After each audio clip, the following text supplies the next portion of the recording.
आगरा के अंदर भी एक बेटी थी छोटी 11 साल की, उसके साथ उसको घर के आगे से ही उठा लिया गया।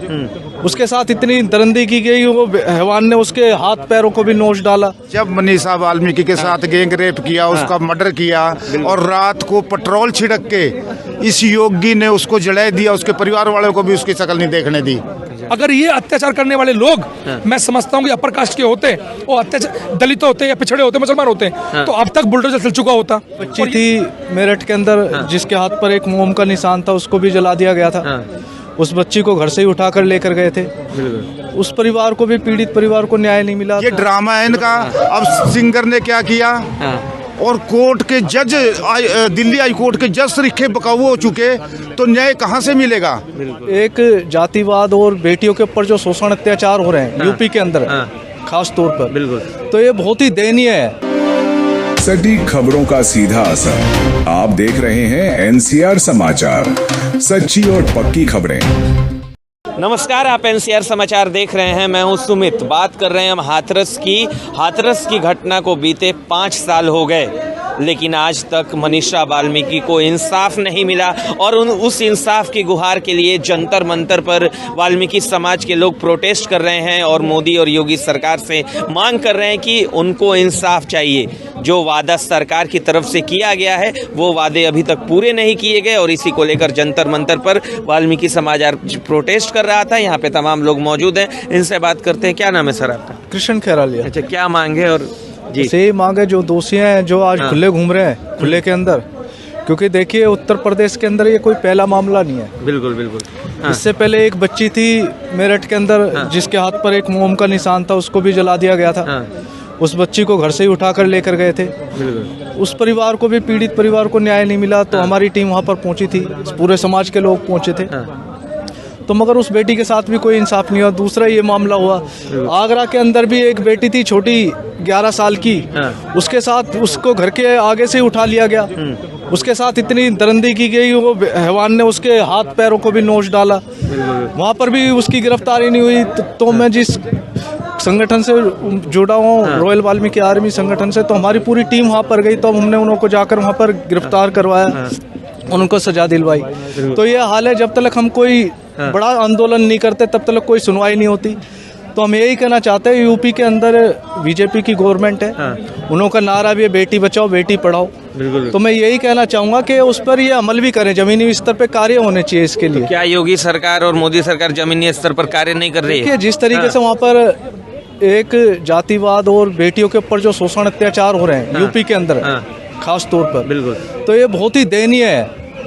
क्योंकि हम लोग एक समाज वर्क करने वाले लोग हैं, सामाजिक लोग हैं, तो हम लोग जहाँ भी जाते हैं ना, ये चीज़ें बहुत देखने में मिल रही है। तो हम उनसे यही अपील करेंगे कि बेटियों के ऊपर ऐसे सख्त कानून हो, जो ये खुले घूमने वाले लोग हैं, जो बेटियों के साथ खुला कुछ भी दरिंदगी कर देते हैं, फिर वो कुछ टाइम के बाद बाहर आ जाते हैं। बल्कि मनीषा बहन के केस में तो ये देखा गया, दरिंदे खुला घूम रहे हैं और उनका परिवार आज सिक्योरिटी में अपना गुजर बसर कर रहा है। और जो उन्होंने मांगे की थी, जो उन्होंने गवर्नमेंट ने कहा भी था कि इनको ये चीज़ें प्रोवाइड की जाएगी, घर मिलेगा, नौकरी मिलेगी, क्या उनको ये सब चीज़ें मिली? आज तक जमीनी स्तर पे कोई कार्य नहीं हो। तो हम यही अपील करते हैं कि उनको ये इंसाफ मिलना बहुत जरूरी है। अच्छा, आप कहाँ से आए हैं और क्या मांगे आपकी? मैं राम सिंह चनालिया, प्रदेश अध्यक्ष हरियाणा अनुसूचित एवं पिछड़ा वर्ग संघर्ष मोर्चा अम्बेडकर एवं अखिल भारतीय वाल्मीकि महापंचायत प्रेसिडेंट हरियाणा एवं राष्ट्रीय वंचित एकता मंच। तो क्या योगी सरकार अपने वादों पर करी नहीं उतरी?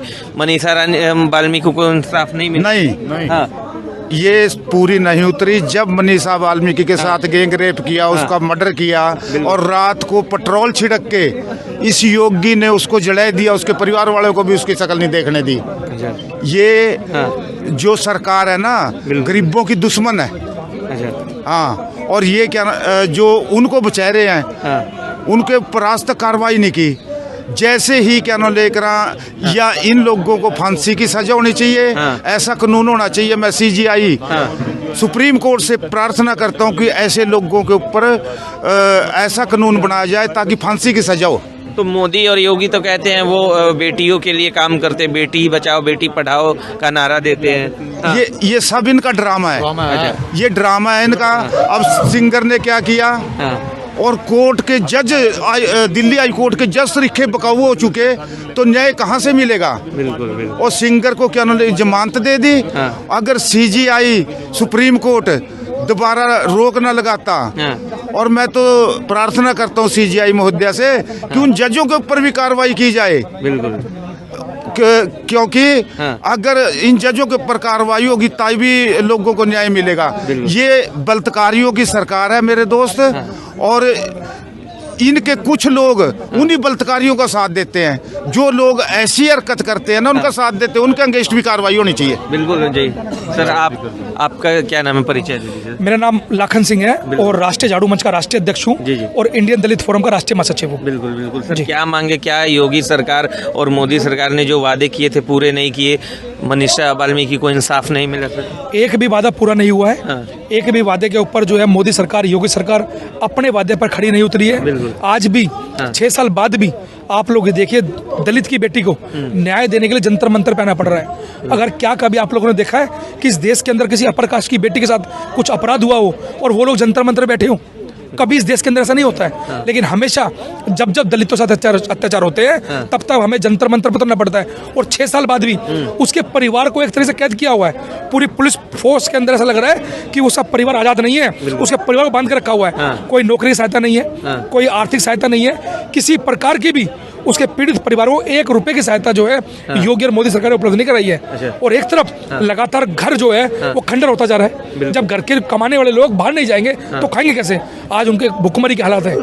मैं समझता हूँ कि एक बार योगी और मोदी सच्चाई देखनी है तो आपको दलितों को जितने इस देश के अंदर घटना घटी है, एनसीआरबी का डाटा उठा के देखेंगे तो हर 16वें मिनट पर दलित पे अत्याचार चल रहा है। और नरेंद्र मोदी बोल रहे हैं कि मेरी छाती 56 इंच की है। बिल्कुल। इस देश के जिस प्रधानमंत्री छाती 56 इंच की हो और वहां पर दलितों के ऊपर हर 16वें मिनट पे अत्याचार चल रहा हो, तो आप सोच सकते हैं इस देश की स्थिति क्या होगी। बिल्कुल। योगी सरकार तो कहते हैं कि वो काम कर रहे हैं, अपराध मुक्त उत्तर प्रदेश उन्होंने बना दिया है। योगी सरकार का बाबा का जब बुलडोजर है ना, जैसी जो दलितों पर अत्याचार करते हैं उनका जब नंबर आता है तो दलितों के जो अत्याचार कर रहे हैं उसके नाम पर बाबा के बुलडोजर में पेट्रोल खत्म हो जाता है। बाबा का बुलडोजर नहीं चलता है। अगर ये अत्याचार करने वाले लोग मैं समझता हूँ कि अपर कास्ट के होते, वो अत्याचार दलित होते या पिछड़े होते, मुसलमान होते, तो अब तक बुलडोजर चल चुका होता। और ये लड़की अपर कास्ट की होती तो अब तक न्याय मिल चुका होता। दलितों का ये देश कृषि प्रधान नहीं, जाति प्रधान देश है। यहाँ पर जाति देख के न्याय दिया जाता है। जितनी दबी हुई जाति है उसको उतनी लास्ट में न्याय मिलेगा। और मिले ना भी मिले ये भी कोई गारंटी नहीं है। बिल्कुल। क्या क्या मांग थी और क्या क्या मांग पूरी नहीं हुई है? हमारी मांग लगातार उस पीड़ित परिवार को जो न्याय देने की मांग थी कि जो दोषी थे वो लगभग जो छूट चुके हैं। उसके बावजूद जो आर्थिक सहायता जो योगी सरकार ने बोली थी हम लोग नौकरियां देंगे, इसे घर के अंदर पैसा देंगे, मकान बनेंगे, ऐसे कोई भी एक भी जो उनकी मांग डिमांड थी वो योगी सरकार ने पूरी नहीं करी है। तो उसके लिए हम लोग आज जंतर मंतर पर यहाँ पहुंचे थे, कॉल दी गई थी, हम लोग यहाँ पहुंचे और पहुंचने में हमने लोगों ने बात रखी है। सर तो उनका कहना था कि जो मांगे थी वो पूरी कर दी गई है, जो पैसे थे जो देने थे वो दे दिए गए। मैं आपको बता दूं, सिक्योरिटी दे दी गई है। मैं आपको बता दूं जो पैसे उन लोगों को दिए गए हैं वो SC/ST एक्ट का पैसा है। वो योगी सरकार की मदद नहीं है। योगी सरकार ने कोई नौकरी नहीं दी है। सर SC/ST एक्ट के तहत तो दिए गए। SC/ST एक्ट के तहत वो योगी सरकार का पैसा नहीं है। वो बाबा साहब डॉक्टर अंबेडकर इस संविधान के अंदर SC/ST लोगों के लिए वो लिख के गए हैं। SC/ST एक्ट के अंदर ये प्रावधान है कि जब तुम्हारे पास अत्याचार होगा, शोषण होगा तो तुम्हें इस तरीके से उसके अंदर राशि तय की गई है कि बलात्कार पे इतनी, मर्डर पे इतनी, चोरी पे इतनी, डकैती पे, वो सारी वो पैसा उनको दिया गया। और सरकार वही बयान कर देती है कि हमने दलितों को पैसा दे दिया। सरकार का पैसा नहीं, सरकार का पैसा बिल्कुल नहीं होता है। सरकार अलग, जो सरकार ने डिमांड रखी नौकरी देने की, काय नौकरी, सरकार ने रखी मकान बना के, काय मकान, कुछ नहीं है, सिर्फ ढकोसला है। और दलितों के पिछड़ों के नाम पर मैं समझता हूँ लगातार इस देश के अंदर शोषण बढ़ चुका है नरेंद्र मोदी सरकार के अंदर। मोदी जी तो कह रहे हैं सबसे ज्यादा वो दलितों और पिछड़ों के लिए काम किया है, वो भी समाज के लिए। मोदी जी तो बोलते हैं ना कि मैं पैर धो दलितों के। मोदी जी तो बोलते हैं कि मुझे मत, मतलब दलितों को मत मारो, मुझे गोली मार लो। वो तो सिर्फ कागजी है, सब कुछ जो है वो कागजी है और कागजी के अंदर सब चल रहा है, इसके अलावा कुछ नहीं है। अच्छा जी। उनके तमाम वीडियोस आते हैं जिनमें पैर धोते हुए उनके नेता दिखाई देते हैं। आप ये देखिए उनके नेता पैर धो रहे हैं, चाहे वो शिवराज सिंह चौहान हो, चाहे नरेंद्र मोदी हो। एक तरफ दलितों को पैर धो जा रहे हैं, एक तरफ दलितों को घर तोड़े जा रहे हैं, एक तरफ पैर धो जा रहे हैं, एक तरफ बलात्कार किया जा रहा है, एक तरफ पैर धो जा रहे हैं, गणेश वाल्मीकि की हत्या की जा रही है, एक तरफ पैर धो जा रहे हैं, मटका छोड़ने दिया जा रहा है। तो इस देश के अंदर अभी भी 78 साल की आजादी के बाद जिस दलित समाज को मटका छोड़ने में मार दिया जाता हो, घोड़ी चढ़ने मार दिया जाता हो, मूछ रखने पे मार दिया जाता हो। क्या समझते हो कि आप लोगों को न्याय कोई हमें थाली में रोक के देने वाली सरकार?